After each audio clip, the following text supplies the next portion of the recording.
Hello, this is Binni here. Today, I'll be sharing my method of how I picked Bitcoin at about 80,000. Today, Bitcoin is trading about 102 right now. It went up by about $20,000 in less than 4 weeks. So how do I exactly got the bottom at 80,000? So this is what I'm going to share in this video. The trade on Bitcoin is essentially a position trade, like a swing trade. So many people ask me, how long do I really hold on to my position? It really depends, because sometimes when a trade moves very fast, let's say it moves to the target profit in just a few days, then I just hold it for a few days. But essentially, I'm using two time frames, and this time frame, longer time frame, that means the first time frame we call a reference time frame, is a weekly time frame. Then because of this, I expect to hold the trade more than a few days, because I've referred to the longer time frame, which is the weekly time frame, as the main reference time frame. So if, let's say for example, if a trade that I've used essentially a 1 hour and M15, which 1 hour is a reference time frame and M15 is the entry, then I won't be holding the trade for a few days or a few weeks. I would be thinking that the trade could only last for, let's say, a few hours or at most a day. So it really depends on the time frame that you use. So what I do is to use two time frame. One is a reference time frame, the other one is an execution time frame. So my reference time frame, it's on the week. Now this is because that we saw Bitcoin went to about 109 and then it retraced to about 80,000.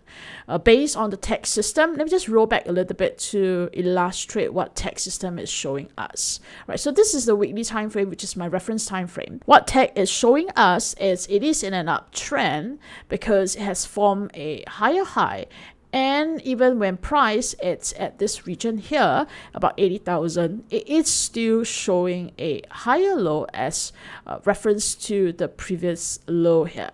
Now, tech gave me few lights, and these are the support level from the weekly chart point of view. That means that from tech point of view, that this zone here at about 70,800, 900, blah, blah, blah, it's a very, very strong support level. Have you clicked the subscribe button? And how about a like? Below this, then the trend would change to a downtrend. Essentially, this is a very, very important support level shown by tech. All right. What I'm going to do is that since this is a very important support level, I want to check for whether there are other clues to say that this is a very good support level, or this is a level that I must have a look. So what I would do is I would refer to the RSI. You can do any setting, but I prefer a setting of RSI 7.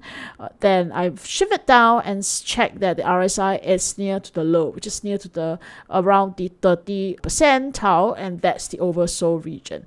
It's not necessary for RSI to really move to the oversold. Anything that's below 50 would be good, but because RSI is just a reference. Okay, most important is to check that the trend is still intact, the trend is still up, and at the same time, the support level is still valid. So tech is giving a very strong support level here.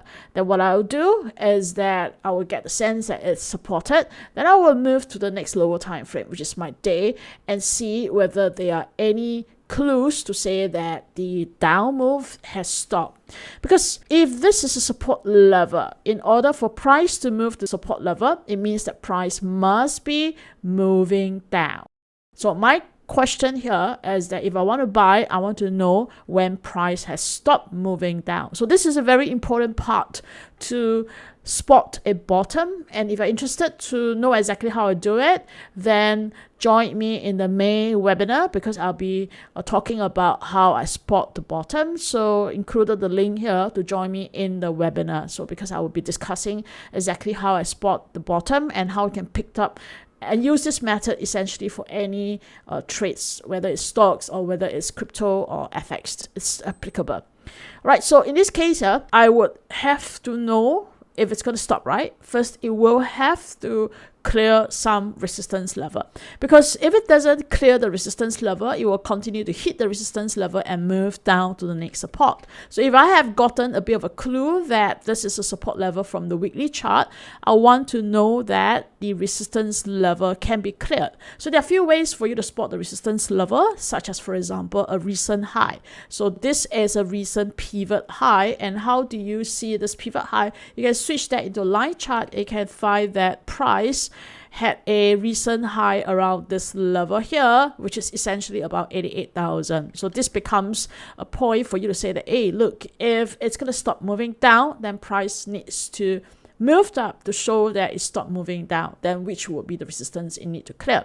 So to use this concept of multiple time frame, first we establish that there is a support here in the higher time frame, and then next we need to know that it cleared a resistance level to confirm that price stopped moving down. And by clearing this resistance level, this becomes a sign, which is basically a buy signal. Okay, but with tech, what it does is that it gave me this two resistance zone. The exact number is, which is the further out, it's 86,594. So this would be the resistance level I need to take note of in order to confirm that price had cleared that resistance level. Essentially, price has stopped moving down and on its way up, right? So let me just do a little bit of a rollback to show you how I've executed the trade, because the reference time frame is the week. So my execution time frame is a day. So what I'll do is that I will just wait for day close. Essentially, that's it. So I just come back and check every day without a lot of effort, because I'm aiming for a big move, because this Bitcoin had been retracing for about 100 days. Okay, because if you count this here, it's about 100 days already. I think that if it should break above and moved up, it should be a big move. It's not something where you're looking for a $2,000 move. It's probably like at least $10,000, $20,000 move. All right. Okay, so let me just roll back a little bit to show you the movement and exactly where is my entry. So here we go. So this is my entry here. All right. So what I did was to wait for day to close above the tech resistance level, which is here. And this was the bar that closed above it. All right, so I just have to wait for the day to close. You may ask me, how about all this level? It's not important from a tech point of view, because tech will measure the hidden level that's being used by the algo. So this would be more important than the resistance level. But let's say, for example, if you would want to only use the resistance level, then yes, your entry would be this bar. It's slower than the entry by tech, because tech would have entered at this bar already.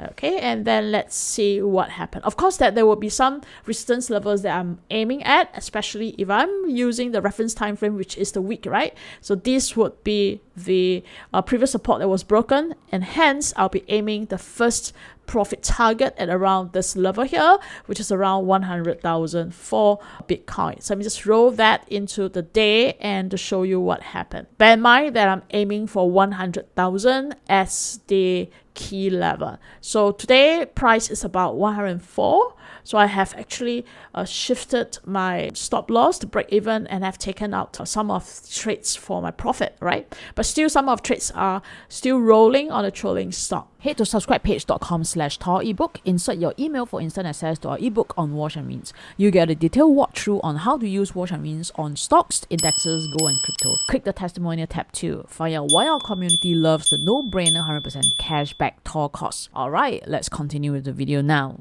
Okay, so this is how essentially I manage my trade. Two time frame, one reference time frame, the other one is execution time frame. The reference time frame is always on the higher time frame. So let's say, for example, you can choose the reference time frames as a day and your execution time frame as a 4 hour or 1 hour. It doesn't really matter. You do whatever that's comfortable for you. And the reference time frame is, let's say, if it's at a support, then you want to make sure your execution time frame is showing the same thing, which is at a support and turning up as well, to say that it is supported. All right, so this is how I entered into BTC. And if you want to know more other trades, remember to join me in the webinar that I'm conducting. Details in the description as well as in this QR code. And I'll see you in my next video.